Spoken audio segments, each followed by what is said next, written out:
Hello there guys, so we're back with our stream here from UK Games Expo. I'm here with Rogue from HAL 13 Games. Just before we get started, just make sure to remember that we're doing a raffle across this entire weekend where we're giving away this Sun table. What you've got to do is go over to the URL where you'll be able to find a form that you fill in. There's a very simple question that you've got to answer, and it's a £5 raffle to get involved with it. If you get lucky, you might walk away with this Sun table. All of your very own to play some games on, which is pretty cool.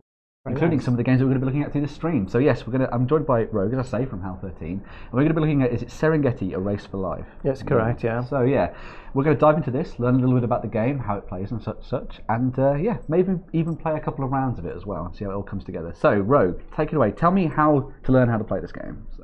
Okay, so Serengeti is a sort of majority game with deck building mechanic built into it. And essentially, it's a two-player game, and both of us, Ben and I, are conservationists. We're trying to make good in the world, and we go out, we study animals, and then we reapply that knowledge back into the world to try to raise the survival rates of the animals that we look after. So that's something that I really wanted, a positive message into a game. It is a competitive game, however. We want to prove to the other guy that we're actually better at it than he is. So I have no doubt you're going to be a much better scientist than I am on this. You're going to be so much better. it's a card game, obviously, but the luck factor plays really little. Okay. I've tried to build as many luck mitigation mechanics as possible. That's always good to see. So it is a fairly short game.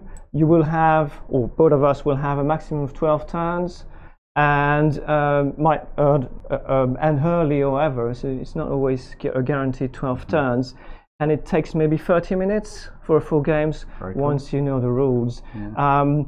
Every single decision you're going to make matters, so it's not a filler game where, you know, it's not a set collection. Well, we'll talk through the game in more details, but it's you need to apply some thought process into the moves that you're going to be pulling. Yeah. I'm from a background of sort of tabletop miniature games. As so most of us are, so yeah. it is something that, you know, sort of spin off from there. I wanted a mixture of a friendly and positive message, but friendly team, but still something that people have to apply some thought, planning ahead and things like that as well. And hopefully it's still fun. I think it is. Well, it seems that from the people who play it, So, essentially, we start the game with, if you want to show one of your trail card, we start the game with 5 copies of a trail card, which will allow you to track some animals in the wild, meaning taking one from the supply and taking it into our deck to be able to use it later on. Now, all the cards have a number of options. Every time you have a card in your hand, there are 3 parts to the card, or rather the 2 parts on the front. You can decide to trigger the top part of the card or the bottom part of the card. And when there is a sun depicted on the card, that means that effect requires some energy, food, tools, equipment, traveling far, whatever it is. And essentially the back of the card provides that currency. So every time you have a card in hand, you have a choice to make. What effects do I want to produce? Does it have a cost in sun? And if so, then you have to side some of your other cards to be able to do that. So although there's 12 turns, every card is opening quite a few options for you. And the game itself has maybe 2-3 different very distinct strategic line, but it's more of a tactical kind of game. It is possible that both of us, when we start, go in completely different direction and never really overlap. However, the skill in this game is actually to grab points in the area that the other player focuses, if you focus on something. So this is a bit more of a blend. We're not going to make the same thing, but the better player is going to be able to grab a few points, which is not really his main strategy, if you wish, but he's still going to grab points over there.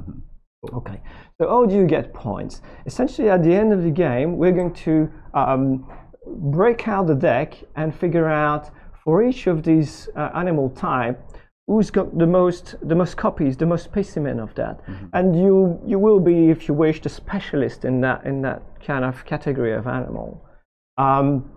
And for each of those, there is a point. So if there's no tie on the number of specimens we have, then one of us will have a point. Okay. 1 point. And it does not matter how many more copies you have compared to your opponent. It's a strict majority. If you have 3 lions and I have 1, you still got the 1 point. So you basically want to try to get these points with a narrow margin as you can, really. There's not a lot of actions you're going to do in this game. Typically 3 to 4 actions a turn, 10 or 12 turn maximum. If you can squeeze everything in there and make the best of it, then you're a better player. You deserve to win. I don't think I think you're gonna beat me on this. Let's get into it. Yeah. So. Right. So one interesting aspect, I think it is interesting anyway. If you want to take one of those stacks, I actually take this one. So let's get close up and see what's. Essentially, not all the cards in the stacks are the same. There's 9 copies of the animals, and then somewhere in the middle, there's going to be a rock. So each of the animal tabs you saw in the middle of the table earlier has got one of those rocks in the middle somewhere. The only rule is that at the beginning of the game, it's not at the top, but it could be second in or all the way down. It's going to act both as a timer on the game, but also it's going to make that animal, it represents a sort of a scarcity, if you wish. So at some point, an animal is going to be harder to spot in the wild. Right. So from that point on, you can still learn about it. Remember, those cards represent information. You're not capturing animals in this game. You're learning about them. But at some point, they're going to be harder to find in the wild. So if you want to keep going with that sort of, research, then you will have to expand extra resources. And I'll show you how that works.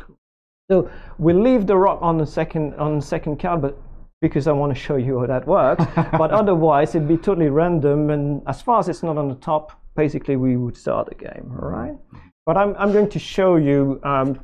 If you want to go back to the close up. Yeah. So if you do a basic tracking, that's what you'd get. You'd have to commit a card. Your choice of card. In this case, of course, when you start the game, you have 5 copies of the trail, so of course the other card underneath is another trail.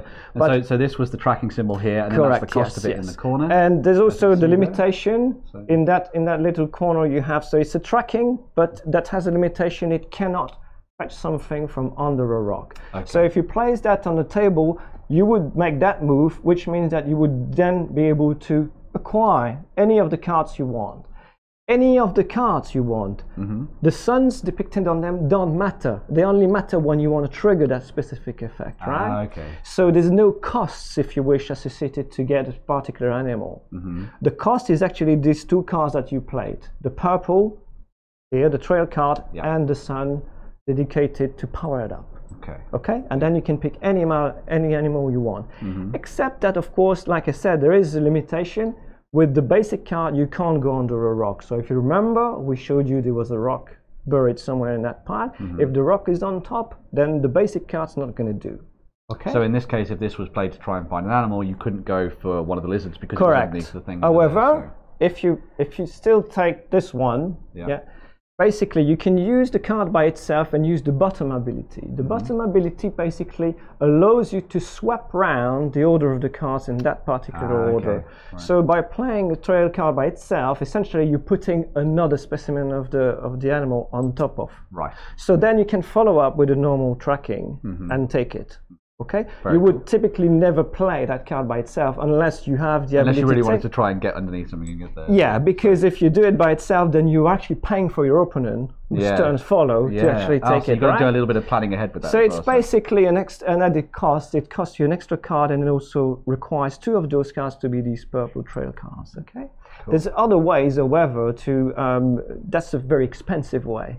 Plus, you can imagine, since it's a deck building game, as we go on, your deck's going to dilute, so these purple cards are going to be harder to get to in one hand. However, that is a basic card. However, the lizard that we just showed you is the rock specialist.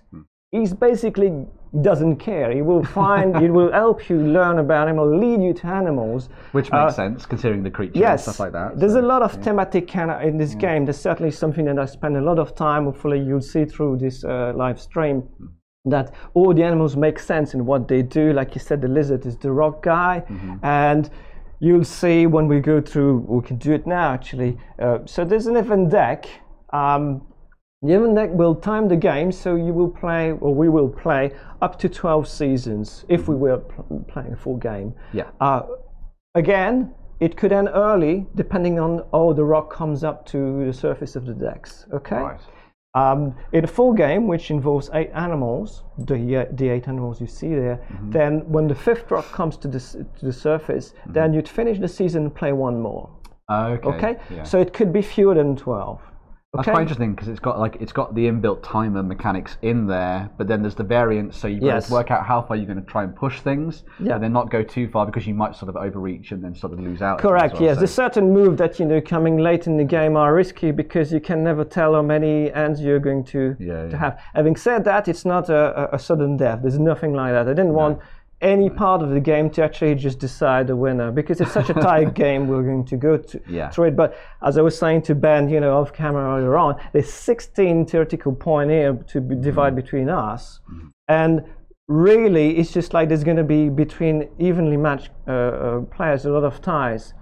So there's not a lot of points, and the game really doesn't decide any of those points. They're just too precious to have the game ruin that experience. That's something that I really worked really hard for a couple of years, trying to make sure that any element of the game, the luck exists because I wanted to have that sort of small chaos, that sort of thematic as well. But nothing that is game deciding. Because animals are never entirely predictable, so that kind of adds to that element of things. And the of course, they have behavior that you can study and you expect them to do things, but it is definitely something that I wanted to kind of represent as well. So it had to be a sort of not fully open information and luck-free game. However, the luck basically you can manipulate it in such a way that it will not lose you a game, and that's pretty much in 100% of the cases. That's what I Very cool. So can we go through some of the anatomy that we've got on the cards here as well, so we can show us some of the animals? So if we go through them maybe one at a time. Yeah, so if we go through the lizards again. The lizard, as we discussed earlier, doesn't really care about a limitation about animals being buried under rocks or not. It allows you to do a tracking, so this is the same symbol as on the trail card, a tracking that doesn't suffer that penalty. You can still get something from over a rock, by the way. It doesn't have to be something under a rock. It just removes that limitation. And the difference between the top and the bottom is essentially what the cost is going to be. Either you can do it fairly expensively, so you pay extra to kind of get that limitation removed, or very cheaply. This one you can play the lizard by itself with no sun and get something from under a rock, but your turn ends. So you're only going to be able to do one cheap lizard basically per turn, right? I see. If the only reason why you would want really to spend extra is because you have many lizards in your hand too, and you want to play them both to get them as a resource to try and get yourself more cards. So you'd have to play the first one expending 2 suns to be able to follow up with a cheap one. Okay? Yeah. So we go through the next one. So this one we've got one of the monkey cards. Or do you want to go?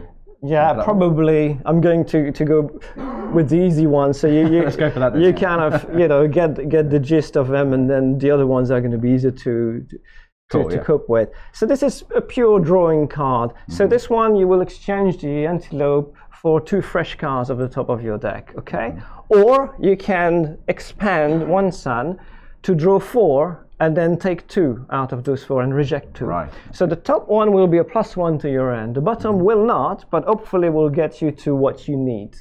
Okay? Now, one very important thing in this game is that you never make a new deck mid-turn. We'll see how you refresh your hand. But it is very important because if you over-invest in drawing cards, at some point you have too many of them, and the only purpose they're going to be fulfilling is just as currency for something else. Yeah, so as you can see here, it's still got the currency on the back of the cards there as well, which is similar with every card in this. Every card is basically 3 possible use. So top ability, bottom ability, or currency. So there's 3 options, and I always try to not be in situations where the player will only have 1 out of these 3. So I always try to maintain 2 out of 3. There's always some way to get a new tactical edge on where you're going with the strategy. So when you have a hand of 5 cards, all of them will at least open up 2 different plays, if not 3. If you got only 1, that's probably because you painted yourself into that corner, right? So you diminish your options because you made certain choices, which might have been sound, to be honest. So it's not always the case that if you find yourself with a card that the only play you can do is that is because you did something wrong, but probably you did. Cool. So which one are we going to look at next then? So. Okay, so let's talk about the event deck. So the bird essentially is going to be the trade management guy of the game. The event deck is made up of 12 seasons, and you will have one drought for each animal. The drought means that on that particular season, that animal has moved away from the environment because water is scarce, or whatever it is, his prey is not sufficient for him to survive. So they move away. So for one turn, nobody will be able to get one of those cards, track one of these animals into the wild. Okay, and we use actually just a token to just place it. So if you have the giraffe, then we'd place that on top. Why is it important? Because remember, they're not all the same. So if you take a card, you commit to it. There's a situation where if you take a card, well, you can't put it back because your opponent probably doesn't want to, because there's things to actually for him to learn what the next card is. That's why this counter is important. If you commit to a card, you have to take it. And so this counter will move around depending on which drought is affected on that particular season. But there's another type of card. So you have, like, in the event deck, you have like one drought for each animal, and then you have like a third of the card, which is going to be 4 cards, are infestations. These red cards, they essentially represent scorpions getting into your bunkers. So you have a choice. You can basically just go out and study some more animals, or maybe, just maybe, you should spend a tiny bit of amount of resources and time dealing with them, because the guy who's done a night shift is trying to have a nap, you know. so he can do his job the next day, and maybe you want to make his life safe. So it's kind of a threat management, and it's essentially one way to kind of reward players to try to shift the game into their favor on the competition track, which we haven't talked about yet. You can see this here, which is got, like you were saying to me earlier, it's got a little bit of like a tug of war element to it. So so basically you can resist this, and it will move. The competition track will move in 2 ways. It will be moving in your disfavor if you get stung by these scorpions that we just talked about, and essentially you will be moving those away from you. Okay, so it's not good. So you want to try to avoid that. Of course, it's a tug of war. So if nobody really cared about those scorpions and let them sting their life away, or your life away rather, you know, this might end up at 0, but statistics says that about 4 out of 5 games will decide on 1 point for one player randomly. Now, this is not a game where, especially as I said, the points are so precious. What you want to do is making sure that if it's not at 0 at the end, it's in your favor and not your disfavor, right? And not the game just decide. Now, the bird, coming back to the bird, is the guy who's going to help you to permanently, at least. There's other ways to momentarily kind of push the threat away. But the bird will allow you to basically dispatch out of your deck a scorpion. Which is what this bit here at the bottom. This is the bottom part. So as you can see, it's got the sun symbol there, which is where the resource cost comes in, and then this allows you to, is it get rid of 2 of them, is it? Or no, it's just the one. All of them? Or just no, just the one, just the one, Yeah, I have iconography is quite clear actually, but this means actually taking away when there's just one removing. Is a consequence. So anyway, but so per bird and activation of the bird, you can get rid of 1 scorpion. So if you're unfortunate to have got quite a lot of scorpions into your hands, you pick up good a couple players of birds. Shouldn't have. They've been sleeping too much and all the scorpions went to their bunkers. Yes. I mean, it's okay. You can push your luck, you know, with scorpions, but I think that it's definitely a game where I try to not reward kind of luck as such. So push your luck you can. Sometimes you don't have a choice, because expending like 2 cards to get rid of a scorpion might actually just spoil one of your turn badly. And maybe you want to push your luck if you think you have a chance to get rid of it before it gets to you or to your guy. But Ideally, you want to try to provide, you know, the best environment for your team. Indeed, yeah. And so what's the top card? So we've got the top card is basically it's a drawing card. When you don't have a scorpion to deal with, remember I said there's 3 options. I always try to keep 2. If you don't have that other ones, basically you'd have to use it as a currency. In this case, you can cycle it out to get a card that might open up your turn with something else. Okay. Yeah. Very handy card there. So let's move on to the next one. So which one are we going to look at next then? Yeah. So well, I mean, we can cover some of it really, and then we'll have a quick go. Let's go for it. Yeah. Let's probably one more, and then we'll have a couple. The lion is actually quite an important one. So let's cover that one. Yeah. The lion essentially has 2 abilities. The top one is one way to move the competition track in your favor. So when you actually expand 2 suns and play that lion, you're going to move that track in your favor. Okay? Now the problem with that is that the lion is actually taking the best bit and generates a carcass. Carcass go into your deck and they can be used to pay for abilities. But at the end of the game, if you have more than your opponent, you will lose 2 points. So the first time you do the lion effect, you're actually not winning a point, you're losing a point. Okay. I like these effects where, you know, you have to think and plan to turn that into a positive. Right. Okay? Yeah. And going quickly while you've got these cards in hand, what you would normally do is basically use at some point a hyena to get rid of those carcasses, right? And that would be a way not to lose those 2 points at the end of the game. Okay. Now, the other part of the lion is this very high investment but high reward kind of effect. Yep. Which allows you, so if you dedicate 4 cards, which is essentially pretty much your entire turn, except extra card you might get, you might send it to the savannah, and this opens up a new majority. At the end of the game, we look at whoever's got the most lion there, and it's for 3 points. If you have more than your opponent, it's 3 points.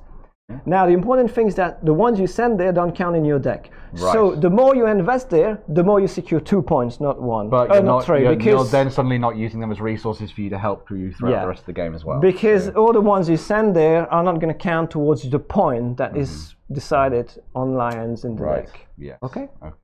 Cool. So there's a lot of things in this game that basically, you know, just every time you overinvest, that probably means that it's like insurance.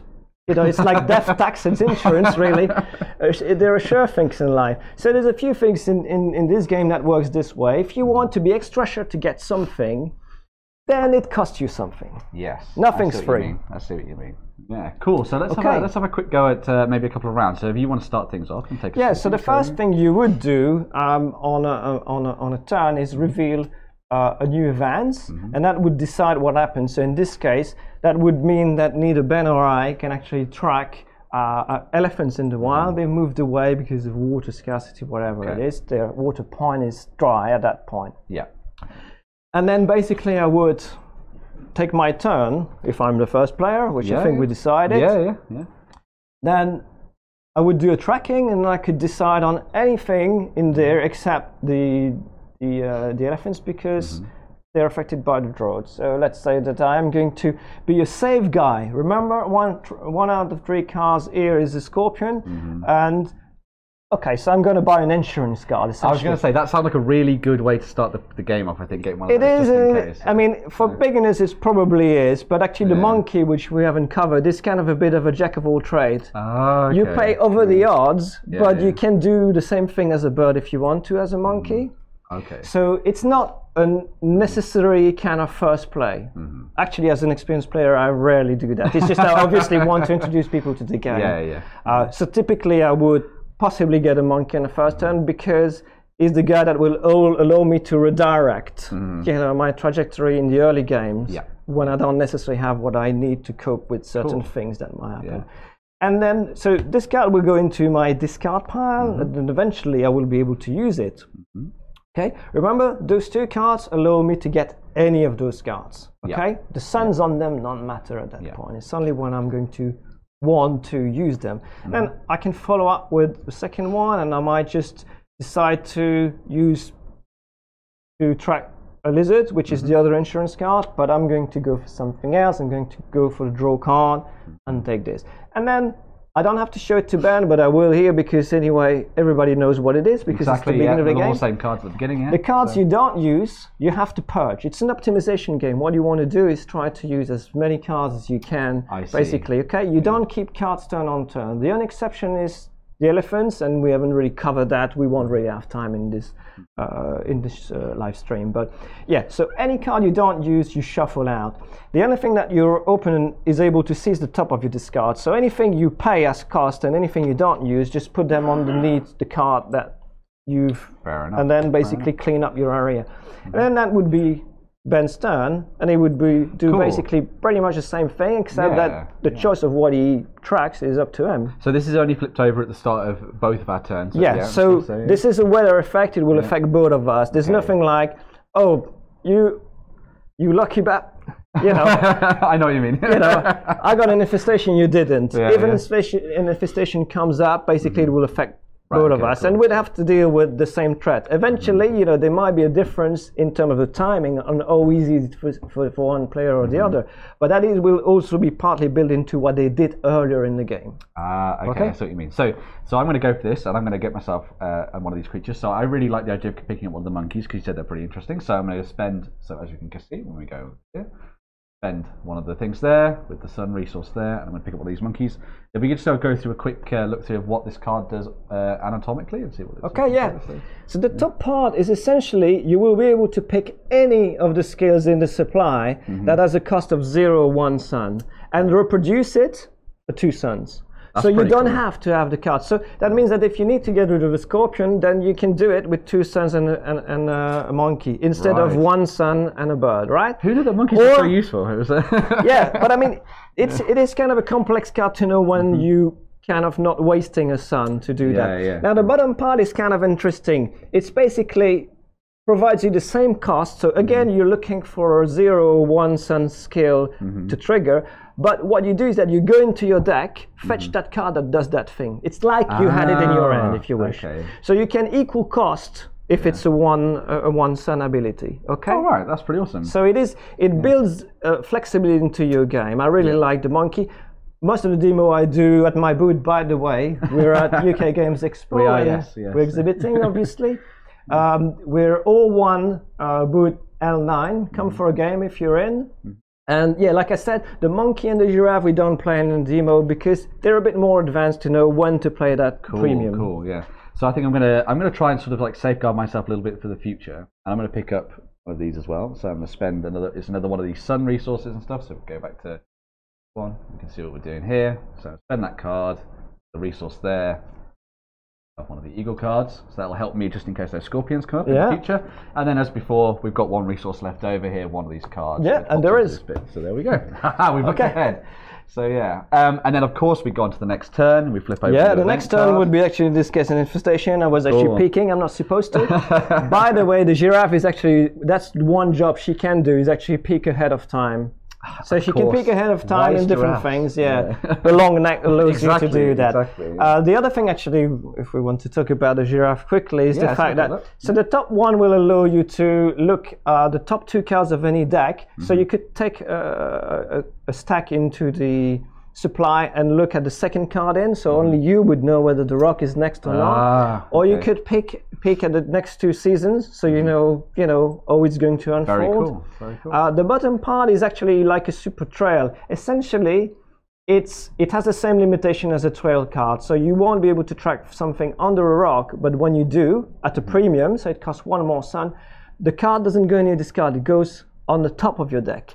So you can get access to it earlier. So as the game progresses, obviously, it can be actually a game winner in some cases to spend that premium. Like I said, I don't tend to play demos with them because they're a bit more. And so as we were saying, we're here at the UK Games Expo. Are you guys selling Serengeti here at the event as well? It's been on the market since October last year at Spiel. We debuted it.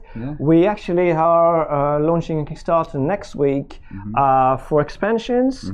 There will be kind of 30 dex cards that shuffle the setup. There's a lot of reparability in the base game because of all the variability. Yeah, I was going to say, I see how it all works with the shuffle, the way these are going to come together as decks, and how this event deck is going to work as well. It's going to be very interesting to see how that comes together too. Yes, this tug of war element as well is really cool. So yeah, you have to adapt to what your opponent does as well. So there's loads of factor that makes that you can play 50. Actually, I played 100 times. I still like it. I'm not sick of it yet. But the expansions are kind of like, well, you would basically phase out the main event. So in this case, the infestation, and play with another one. The bird, of course, is tied to the scorpion, so would go, and then possibly another would go out as well. Oh, okay. So and you got even more replay options built into the game. Yeah, so you would get a different. Or instead of having 4 infestation hero event deck, you'd have like a different one. So I have 2 coming up in October, but we're kickstarting them next week. Yeah. So keep an eye on our site, which is Serengeti.store. So you can go there, and there will be a live Kickstarter link there. Well, there you go, guys. You can come and check out the Kickstarter, as you say, and check out the website. Pick up Serengeti for yourself. If you're here at UK Games Expo as well, you can come and play the game. So if you haven't managed to get down on Friday, maybe come back on Saturday or Sunday, check out the game and hang out with Rogue here and play some cool games and try some of this interesting stuff here. So yes. As a reminder, we're doing our live blogs and our live streams across all of this weekend. So we're doing Friday, Saturday, and Sunday. We're also giving away this Geek and Sun table, as you can see here. All you got to do is enter a raffle. It's £5 to get stuck into it. It's a very nice table, isn't it, Ray? It is. It's very cool. It's brilliant. I want one. If you enter the raffle, I will. Insider trading. But yeah, if you get stuck into that, you can answer a couple of questions, get yourself entered into that, and you can win yourself one of these really cool tables. Of course, we're going to be doing some prizes across the rest of the weekend as well. So get into these posts and comment on them, and we'll see how it goes. Thanks again, Rogue. That was Thank really you cool very much, way of going it was very nice. Yeah, and let's do it again soon. Awesome. We'll see you guys very, very soon for the next video coming up quite soon indeed.